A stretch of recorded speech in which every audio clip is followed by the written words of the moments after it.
नमस्कार, मैं हूं आलोक शुक्ला और आप देख रहे हैं वर्ल्ड न्यूज सर्विस। शुरू करते हैं खबरों का सिलसिला आज की बड़ी हेडलाइन से।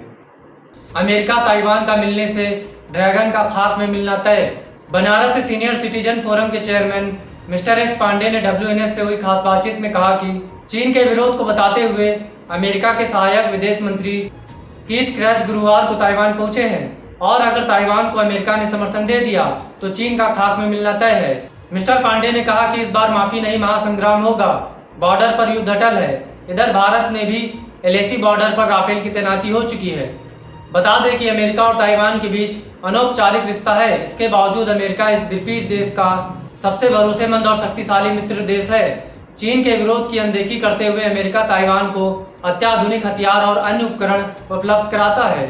इतना ही नहीं, अमेरिकी नौसेना ताइवान की सुरक्षा के लिए हमेशा चौकन्नी भी रहती है, जिसके चलते लाख विरोध जताने के बावजूद चीन की ताइवान के खिलाफ कुछ करने की हिम्मत नहीं पड़ती। और इधर चीन के खिलाफ PM मोदी ने भी कमर कस ली है। युद्ध के दौरान मोदी ने तीनों सेनाओं का मोर्चा खुद संभालने का बीड़ा उठाया है। वे स्वयं युद्ध में तीनों सेनाओं के चीफ कमांडर बनकर चीन को पराजित करेंगे और ड्रैगन का इस युद्ध में टुकड़े टुकड़े होना तय है। बिहार विधानसभा चुनाव से पहले बिहार को मिला 901 करोड़ रुपए की परियोजना का तोहफा। WNS पटना से मिली रिपोर्ट के मुताबिक बिहार विधानसभा चुनाव से पूर्व प्रधानमंत्री नरेंद्र मोदी ने एक बार फिर से बिहार को 901 करोड़ रुपए की परियोजनाओं का तोहफा दिया है। उन्होंने बिहार से संबंधित पेट्रोलियम और प्राकृतिक गैस से जुड़ी 3 परियोजनाओं का शुभारंभ किया। वर्चुअल सभा के माध्यम से PM ने इन परियोजनाओं का शुभारंभ किया।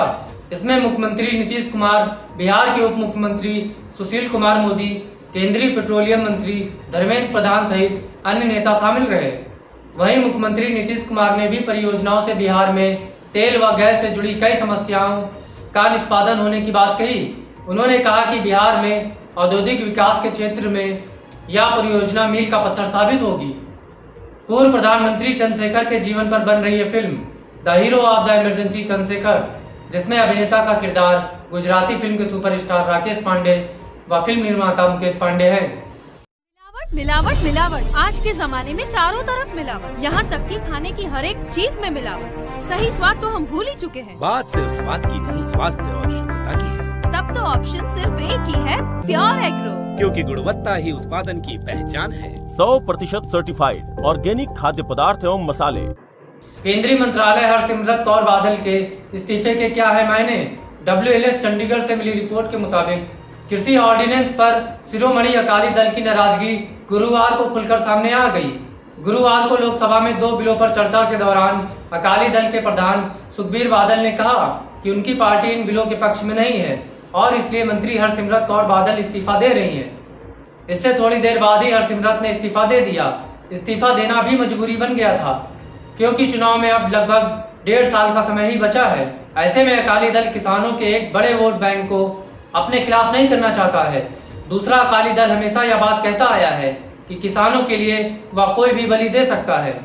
लिहाजा इस इस्तीफे के साथ ही यह संदेश देने का यत्न किया गया है कि किसानी हितों के लिए अकाली दल किसी भी हद तक जा सकता है।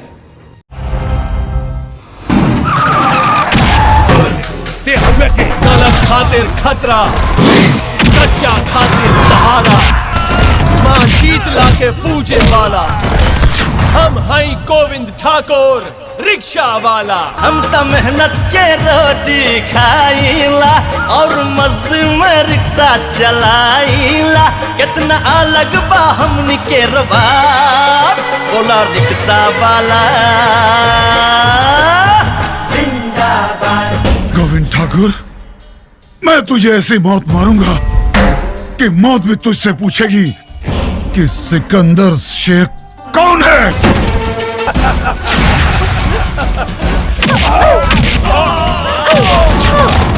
लागी जे गरमी छतरी बनाई, तोहरा के गा के खतवा में सुताई।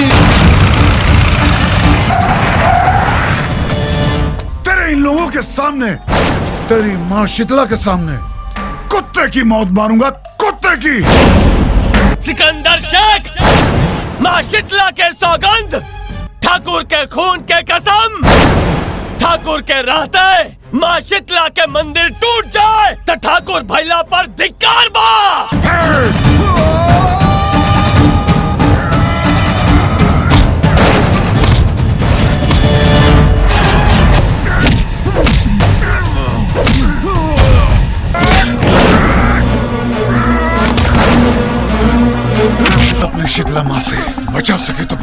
गोविंद उठा उठा गोविंद।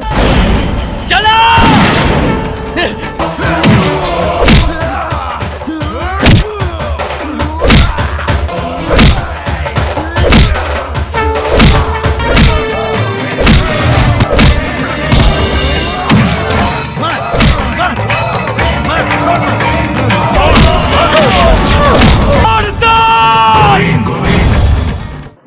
उद्धव ठाकरे के राज्य में बेटी को इंसाफ नहीं। WNS वाराणसी इंफॉर्मेशन सेंटर से ब्यूरो चीफ DS मिश्रा से मिली रिपोर्ट के अनुसार महाराष्ट्र के CM उद्धव ठाकरे और शिवसेना प्रवक्ता और सांसद संजय राउत के खिलाफ दायर परिवाद की सुनवाई करते हुए गुरुवार को मामले को मुजफ्फरपुर CJM कोर्ट से दूसरे कोर्ट में ट्रांसफर कर दिया गया है। अब इस मामले में अगली सुनवाई 30 सितंबर को होगी। महाराष्ट्र के मुख्यमंत्री उद्धव ठाकरे और शिवसेना के प्रवक्ता संजय राउत के खिलाफ एक परिवाद दाखिल कराया गया था, जिसमें अभिनेत्री कंगना रनौत को एक महिला होने के बाद भी जानबूझकर परेशान किए जाने, मुंबई न आने की धमकी देने, साथ ही BMC के अधिकारियों द्वारा उनके घर और कार्यालय को तोड़ने के मामले में CM उद्धव ठाकरे और संजय राउत को आरोपी बताया गया था। इस मामले में गुरुवार को सुनवाई करते हुए मामले को दूसरे कोर्ट में ट्रांसफर कर दिया गया। इसी के साथ आज की खबरों में बस यहीं तक। हम कल फिर हाजिर होंगे कुछ नई खबरों के साथ। तब तक के लिए नमस्कार।